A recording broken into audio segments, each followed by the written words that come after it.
जी बिस्मिल्लाहिर्रहमानिर्रहीम। कैसे आप लोग? कैसा रहा लास्ट जो लेक्चर आपको मैंने डिलीवर किया था? मुझे उम्मीद है कि आप सब ने बड़े गौर से देखा होगा। तो इसी तरह इन कांटेक्ट रहें, इन टैक्ट रहें, ताकि कोई भी जो कॉन्सेप्ट है वो मिस ना हो जाए आपसे। तो चलें, आज हम एफएससी का ही टॉपिक जो है उसको प्रोसीड करते हैं, आगे बढ़ाते हैं। हम कर रहे थे एप्लीकेशंस ऑफ गॉसेस लॉ, और उसमें हमने गॉसेस लॉ को किया था सबसे पहले, फिर हमने इसकी फर्स्ट एप्लीकेशन जो है उसको डिस्कस किया था। आज जो हमारा टॉपिक है that is second application of Gauss's law, जो आपको सामने नजर आ रही है।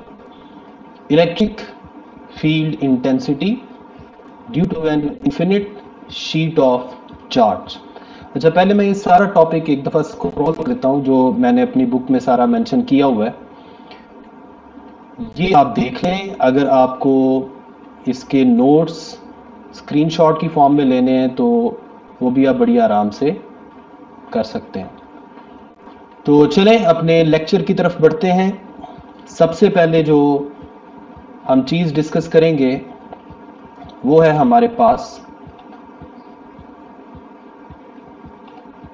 जी लर्निंग आउटकम्स हमारे क्या होंगे। सबसे पहले हमने आज के लेक्चर में क्या करना है, आज के लेक्चर में हम सरफेस चार्ज डेंसिटी जो है उसको स्टडी करेंगे कि उसका क्या मतलब है। सरफेस चार्ज डेंसिटी को स्टडी करते हुए हम एक इन्फिनिट लेंथ वाली या इन्फिनिट डायमेंशंस वाली एक शीट इमेजिन करेंगे, जिस पर कंसीडर किया जाएगा कि इस पर चार्जेस हैं, और उस शीट के करीब किसी पॉइंट पर हम उस शीट के अंदर जो चार्जेस हैं उनकी वजह से पैदा होने वाली इलेक्ट्रिक फील्ड की इंटेंसिटी फाइंड करेंगे।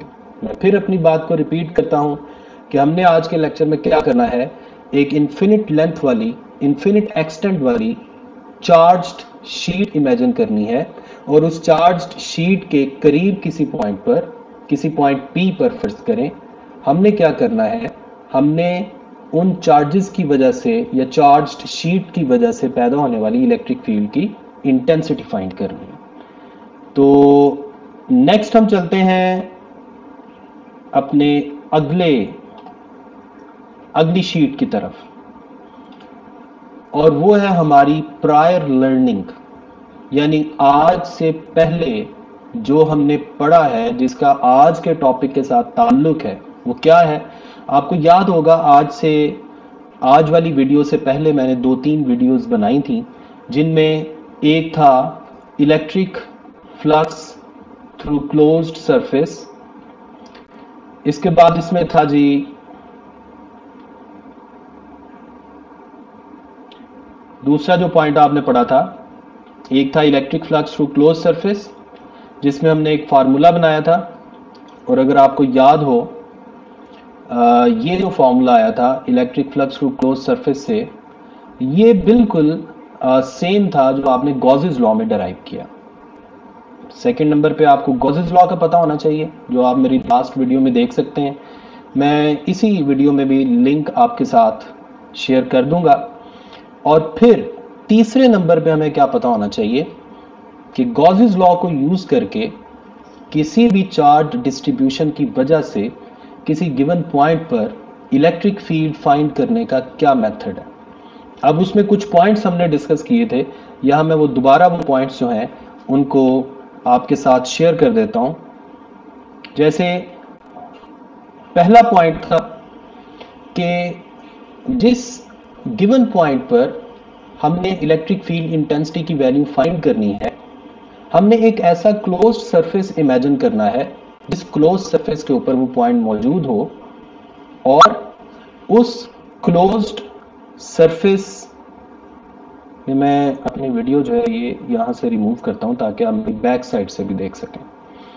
सबसे पहला पॉइंट क्या है, हमने एक क्लोज सरफेस इमेजिन करना है जिसके ऊपर पॉइंट पी होना चाहिए, और इस क्लोज सरफेस को हम नाम देंगे गॉसियन सरफेस। दूसरा पॉइंट क्या है कि हमने उस गॉसियन सरफेस के थ्रू गिवन चार्ज की वजह से फ्लक्स फाइंड करना है गॉसेस लॉ को यूज करके। तीसरे नंबर पे हमने दोबारा फ्लक्स फाइंड करना है अपने उस बेसिक फार्मूला को यूज करके E डॉट ए वाला। और चौथे नंबर पे हमने इन दोनों इक्वेशंस को करना है और हम बड़ी आसानी से इलेक्ट्रिक फील्ड इंटेंसिटी की वैल्यू या उसका फॉर्मूला बना सकते हैं।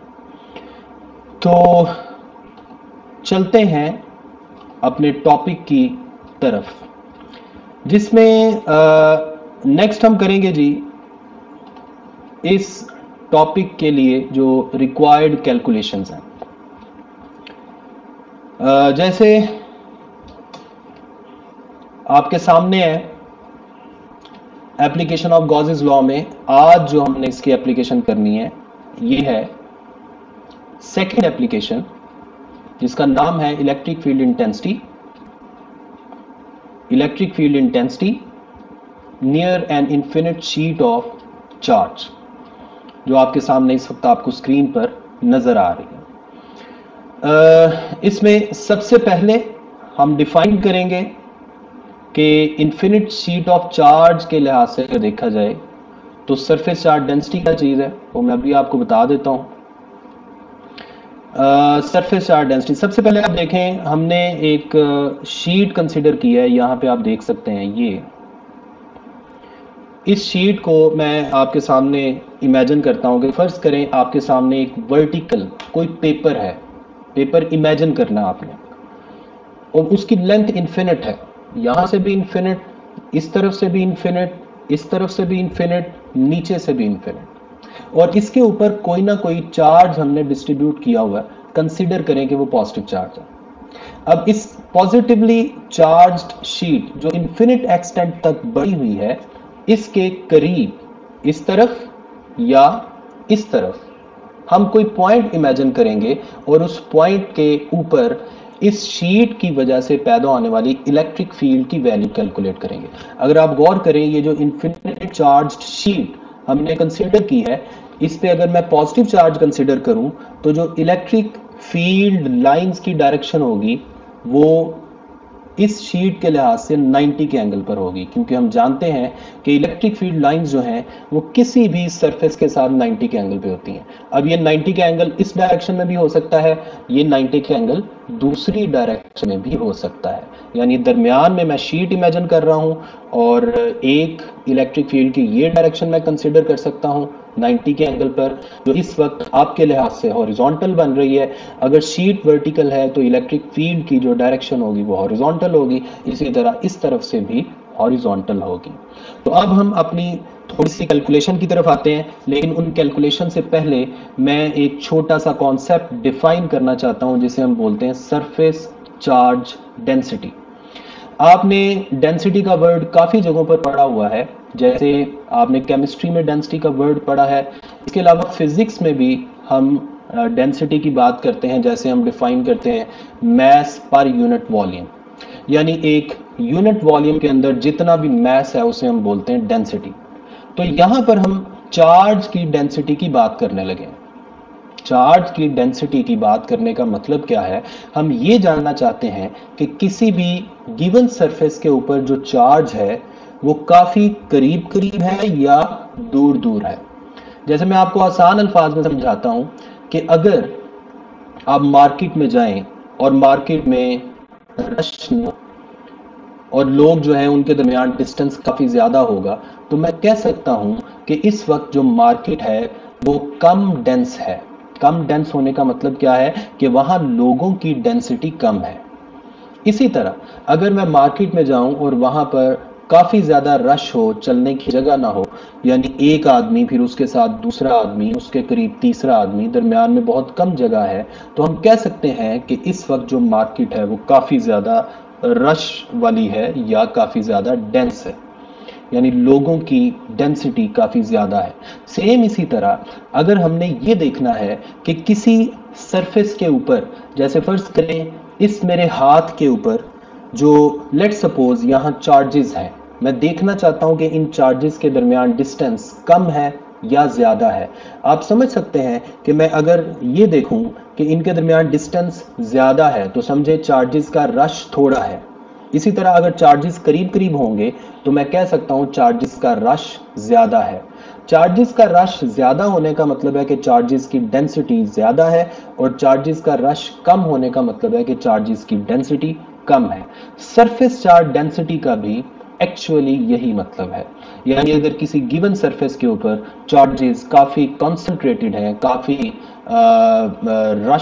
रश के लिहाज से हैं, तो हम कह सकते हैं कि सरफेस चार्ज डेंसिटी की वैल्यू ज़्यादा है। इसी तरह किसी गिवन सरफेस पर चार्जेस का रश थोड़ा है तो हम कह सकते हैं सरफेस चार्ज डेंसिटी की वैल्यू कम है। इस कॉन्सेप्ट के मुताबिक हम सरफेस चार्ज डेंसिटी को एक छोटी सी स्टेटमेंट के साथ डिफाइन कर सकते हैं कि total charge divided by total area, यानी गिवन एरिया पे टोटल कितना चार्ज है, टोटल चार्ज को उस एरिया से डिवाइड कर दें, इसे हम बोलेंगे सरफेस चार्ज डेंसिटी। इसी तरह इसीलिए मैंने यहाँ पर सामने आप देख रहे हैं कि एक छोटी सी डेफिनेशन लिखी हुई है, चार्ज पर यूनिट एरिया, और इसका बेसिक फॉर्मूला जो है वो हम बना सकते हैं जैसे ये आप देख रहे हैं, total charge per unit area. अब आज वाला जो टॉपिक है ये बड़ा आसान सा भी है, लेकिन इसको थोड़ा कंसंट्रेट करके अगर आप देखेंगे तो फिर आपको ज़्यादा इजी लगेगा। मैं यहाँ पर एक ये जो डायग्राम है इसको मैं थोड़ा सा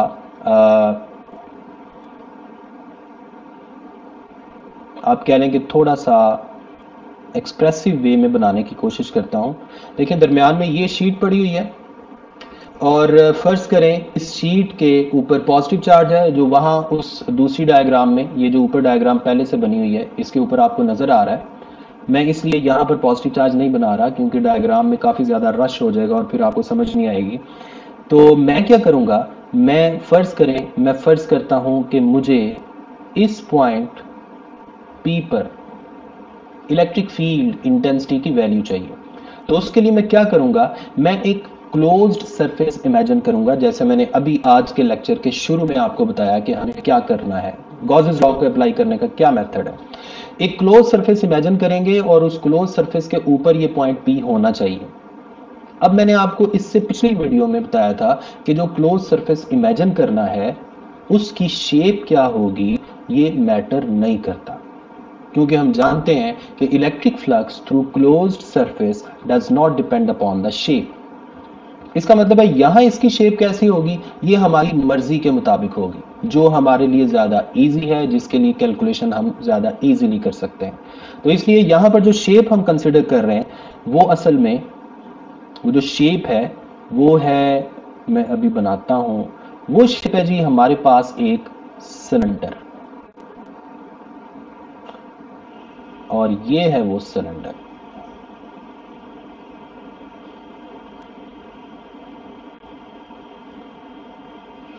जी, अब सिलेंडर आप लोग समझते होंगे, मेरा ख्याल है कि आप सबको पता होगा सिलेंडर जो है उसकी शेप कैसी होती है।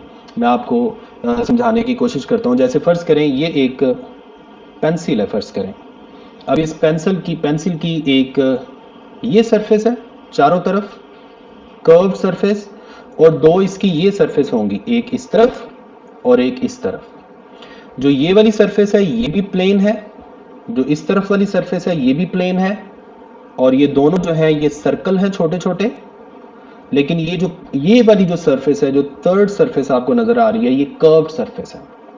ठीक है, तो ऐसा एक हमने सिलेंडर इमेजिन किया है जो एक क्लोज्ड सरफेस है, और इस सिलेंडर को हमने फर्ज किया है कि वो उस शीट के अंदर से गुजर के आधा सिलेंडर एक तरफ है और आधा सिलेंडर दूसरी तरफ है, जो यहाँ सामने मैंने डायग्राम बनाई है और आपको समझाने की कोशिश की है।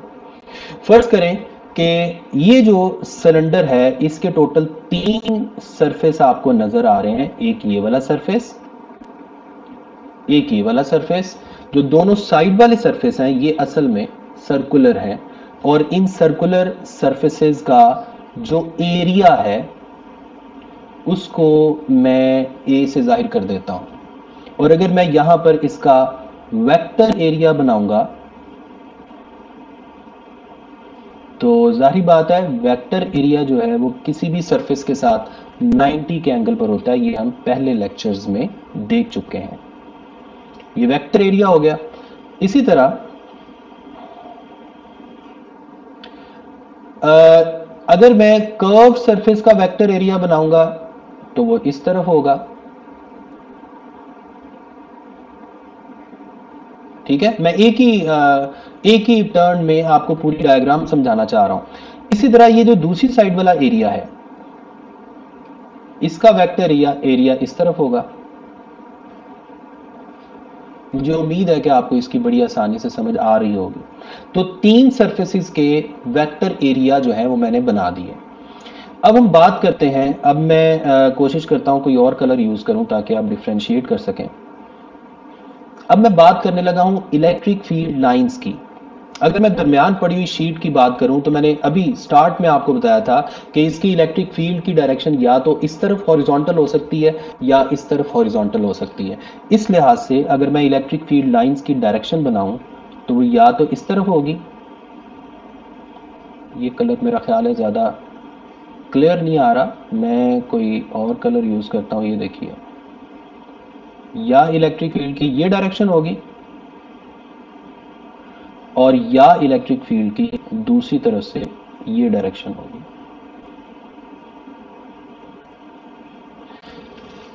ठीक है जी। अब आप गौर करें, इलेक्ट्रिक फील्ड जो इस तरफ वाला जो प्लेन सरफेस है, इसके वेक्टर एरिया के लिहाज से इलेक्ट्रिक फील्ड जो है वो पैरेलल है। अगर आप गौर करें, मैं इसको सर्कल कर देता हूं, ये यानी यहां भी वेक्टर एरिया और इलेक्ट्रिक फील्ड जो है आप देख सकते हैं इस तरफ, यहां भी वेक्टर एरिया और इलेक्ट्रिक फील्ड जो है इसके दरमियान 0 एंगल बन रहा है। यहां भी वेक्टर एरिया और इलेक्ट्रिक फील्ड के दरमियान 0 एंगल बन रहा है।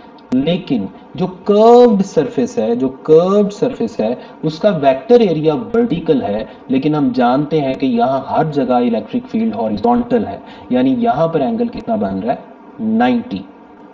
तो अब मैं इस सारी डिस्कशन को कंक्लूड करता हूं कि अगर मैं साइड वाले जो एरियाज हैं उनकी बात करूं तो वहां एंगल 0 है, और ऊपर वाले ये जो कर्व्ड एरिया है इसकी बात करूं तो इसके वेक्टर एरिया और इलेक्ट्रिक फील्ड के दरमियान एंगल 90 है।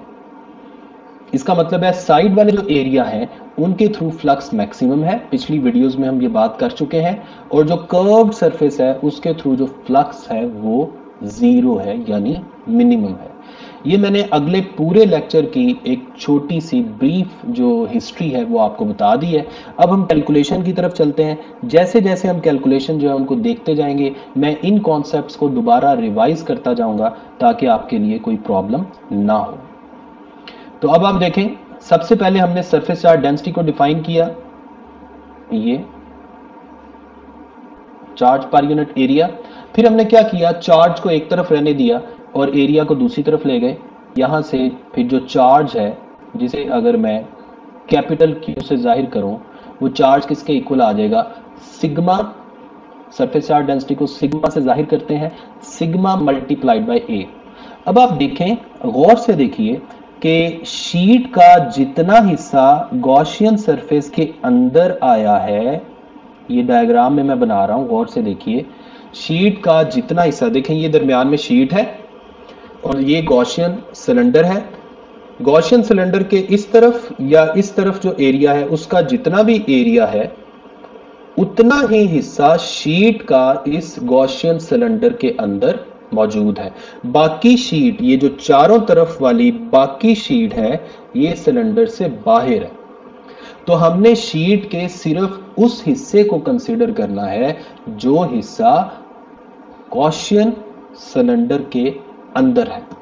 तो गॉसियन सिलेंडर के अंदर वही वाला हिस्सा है जिसका एरिया ए है। तो मैंने इस एरिया को ए से जाहिर किया हुआ है और ये आप अपने सामने देख सकते हैं। तो ये आप गौर से देखिए, यहां तक अगर आपको कोई भी कंफ्यूजन है तो उसको अपने ज़हन में रखें और कमेंट्स में आपने मुझसे ज़रूर पूछना है।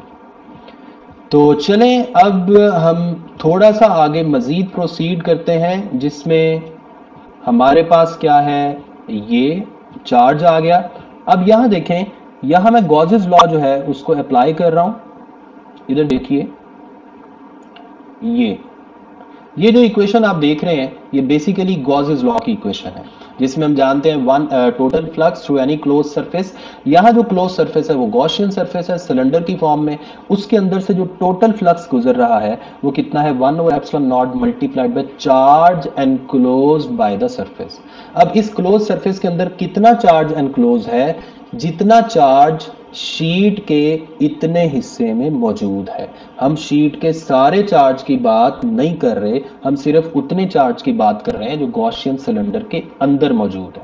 ठीक है, अब वो चार्ज हम पहले ऊपर कैलकुलेट कर चुके हैं, इसलिए हमने चार्ज की जगह लिख दिया सिग्मा मल्टीप्लाइड बाय ए। तो ये आपके पास एक इक्वेशन आ गई। अब हम नेक्स्ट जो कैलकुलेशन है उसकी तरफ चलते हैं, और वो आपके सामने ये आ गई।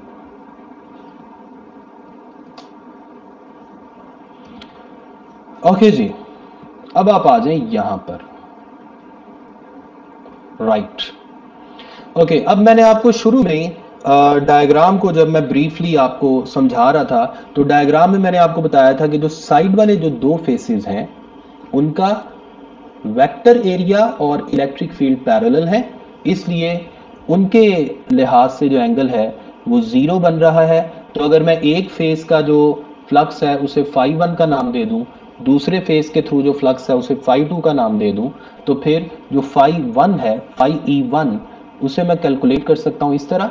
ई ए कॉस थीटा होता है ना फार्मूला, तो थीटा की जगह 0 आ गया, तो कॉस 0 हम जानते हैं 1 होता है। इसी तरह दूसरा जो सर्कुलर फेस है जो दूसरी साइड पे था, उसका जो फ्लक्स है वो भी हम कैलकुलेट कर सकते हैं। और जो थर्ड फेस है, जो कर्व्ड फेस है, उसके बारे में मैंने आपको बताया कि इस कर्व्ड फेस का जो वेक्टर एरिया है वो वर्टिकल होगा इस तरह से, और इलेक्ट्रिक फील्ड हॉरिजॉन्टल है, दोनों में कितना एंगल है 90, तो इसलिए इसके लिहाज से जो फ्लक्स है वो 0 हो जाएगा। ये देखिए, so there is no contribution to flux from the curved surface या curved wall of cylinder। अब यहां पे आप देख रहे होंगे कि यहां पे मैंने वर्ड यूज किया है since E is parallel to the curved surface। तो देखें, कर्व सरफेस के साथ ये जो कर्व सरफेस है इसके लिहाज से E पैरेलल होने का दूसरा मतलब क्या है कि जो कर्व सरफेस का वेक्टर एरिया है उसके साथ E परपेंडिकुलर है, और cos 90 क्या होता है 0। तो चाहे आप ये वाली लैंग्वेज यूज कर लें, चाहे आप दूसरी लैंग्वेज यूज कर लें जो मैंने आपको अभी बताई है कि that vector area of the curve surface is perpendicular to the electric field lines. तो अब हम क्या करेंगे जी, अब हम टोटल फ्लक्स कैलकुलेट करेंगे इस फार्मूला को यूज करके। लेक्चर के शुरू में मैंने बताया था कि गॉसेस लॉ को अप्लाई करने का क्या तरीका है। सबसे पहले गॉसेस लॉ को अप्लाई करके फ्लक्स निकालें, उसके बाद इस फार्मूला को अप्लाई करके फ्लक्स निकालें। अब इस फार्मूला में टोटल फ्लक्स आ जाएगा। देखें, थर्ड फेस जो है, जो कर्व फेस है, कर्व सरफेस है, उसके थ्रू तो फ्लक्स 0 बन गया, तो फिर सिर्फ यही दो फ्लक्स जो है वो कॉन्ट्रीब्यूट कर रहे हैं, तो आपके पास जो टोटल इलेक्ट्रिक फ्लक्स है वो ये आ गया। अब देखें, यहां पे आगे हम क्या कर रहे हैं, हम इन दोनों इक्वेशंस को कंपेयर कर रहे हैं। जब आप इन दोनों इक्वेशंस को कंपेयर करेंगे तो आपके पास ये आ जाएगा, और यहां से जो A है ये कैंसिल हो जाएगा। राइटिंग में मुझे अभी थोड़ी प्रॉब्लम आ रही है क्योंकि मेरे पास जो प्रोफेशनल ग्राफिक नोटपैड है वो नहीं है, वो इंशाल्लाह मैं मंगवा रहा हूँ, फिर आपके लिए ज़्यादा ईजी हो जाएगा, राइटिंग जो है वो इम्प्रूव हो जाएगी। तो आपके पास जो इलेक्ट्रिक फील्ड की वैल्यू है, जो फाइनल फार्मूला आपके पास आया है, वो आपके पास आ गया ये। Electric field near an infinite sheet of charge is equal to sigma divided by 2ε0। अब यहां पे आप इसकी वेक्टर फॉर्म भी देख रहे हैं। हम जानते हैं कि किसी भी वेक्टर को लिखने का तरीका क्या होता है, जैसे आपने फर्स्ट ईयर में चैप्टर 2 में पढ़ा था, any vector is equal to magnitude multiplied by its unit vector. तो यहां पर भी अगर मैं इलेक्ट्रिक फील्ड वेक्टर को वेक्टर की फॉर्म में लिखना चाहूं तो एक चीज क्या आएगी, उसकी मैग्नीट्यूड जो आप ये देख रहे हैं, और दूसरी चीज क्या आएगी, उसका यूनिट वेक्टर। अब यहाँ पे जो यूनिट वेक्टर है उसका नाम हमने रखा हुआ है आर हैट। आप इसका नाम कोई भी रख सकते हैं, लेकिन असली चीज क्या है कि आपको बताना पड़ेगा कि ये यूनिट वेक्टर क्या बता रहा है। तो आप नीचे एक छोटा सा सेंटेंस लिखेंगे that r hat is in the direction of E vector, यानी ये जो आर हैट है ये ई वेक्टर की डायरेक्शन बता रहा है। तो जी ये था आपका आज का topic, second application of Gauss's law, that is electric field intensity near an infinite sheet of charge.